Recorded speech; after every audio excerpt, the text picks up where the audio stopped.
guys. Hello, magandang tanghali po. Ito pa pala si Baby Jean. Ano man tunay mong pangalan? Baby Jean kasi. Jean Christine. Si Ross, tignan mo. Si Ross, ano? Pa, sunod-sunod ang subo. Ala. At ito rin po pala yung asawa ko, si Ana. Nandito po pala kami ngayon sa bahay ng papa ni Ana. Naman niya. Dito rin yung Paral mo na ko batay.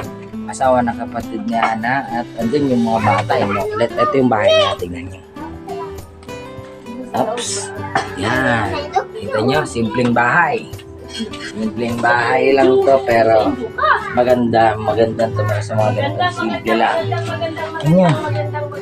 Pero yung baba nito, lupa lang. Hindi naman simentado yan.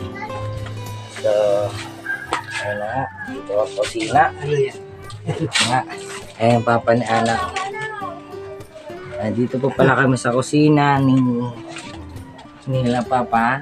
So, ayun, tingnan nyo yung lutuan. Ito yung mga lutuan noon na ginagamit ng mga nakatira sa ano lang. Simpleng lutuan lang. Tingnan nyo naman, no? Diba? Kahoy lang ang kailangan. Mga kaldero, yung ano, kawali. Ganyan dati. Sa amin ganyan din dati nung yung mga sabitan ng kaldero namin. Tapos, ito nga pala yung likod ng bahay. Ito yung likod ng bahay. Ayun. Ito yung bahay ni La Rosa na hindi pa natatapos, hindi pa nila napapagawa. Tinaniman muna nila ng gulay kaysa naman na hindi daw mapakinabangan muna. So ito may extra gripo dito sa labas. Dito sila naglalaba. Saka at pag gustong mag ano, saka yung CR nila ngayon. Ito yung CR. CR nila, yan. At dito naman yung CR ng bahay ko. Sa kabila. Saka dito sa kabila. Ito rin yung lutoan ko rin is ganito rin. Katulad din ng nila papa noon. Ay yung kaso nga lang yung sa akin bato pa. Bato pa as in bato pa. Hindi pa siya katulad ng ano. Ba. Ayan. Tapos yung ngayon nakakabili sila ng ano ng kayo rin ng yung sa nyog, di ba? Pag magkakain kayo ng laman ng nyog bago nyo igata, di ba nakakabili na kayo yung gayat, ano na, kayad na. Eto dito sa amin, ganto pa rin. Tingnan nyo. Diba? Kaya ganon. Ayan, sinabi pa ako putok. Dito pala ako sa kusina ngayon. Oops. Kusina, likod na ng bahay. At saka yung mga alaga nila papa dito, manok. Kasi yung aso ko namatay, yung dapat na lagi nandito. Ilan na nga lang pala manok ni papa, yung dati kong baboyan. Eto. Yung dati nilalagyan namin ng baboy. Ito, nagawa na lang siyang tambakan ngayon kasi wala na rin baboy.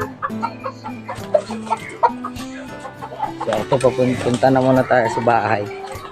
Papakita ko rin yung loob ng bahay namin mag-asawa.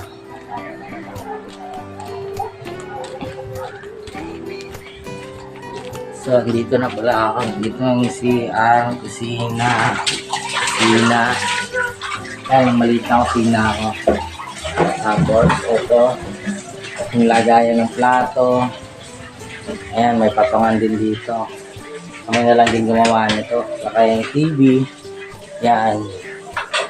TV, sofa. Okay na sa amin yung ganito lang. Tapos, ito yung kwarto. Maliit lang ang kwarto namin eh. Ito, tapos, ito yung lagayan ng damit. Ito yung mga bedsheet na binigay sa akin ni mama. May bag pa nga pala sa taas eh. Tapos yung Christmas ball, meron pa pala ako rito. At malapit na ang Pasko, dapat meron na akong Christmas ball. Ngayon, dito na. Lalabas na ulit tayo. Pala yung tindahan ko dati. Noon, yung may laman pa eh. Wala na laman yung tindahan namin eh. Ito yung sala kong maliit. Hindi pa nga ito tapos, dapat kasi ng simento doon para may datan dito kabilaan.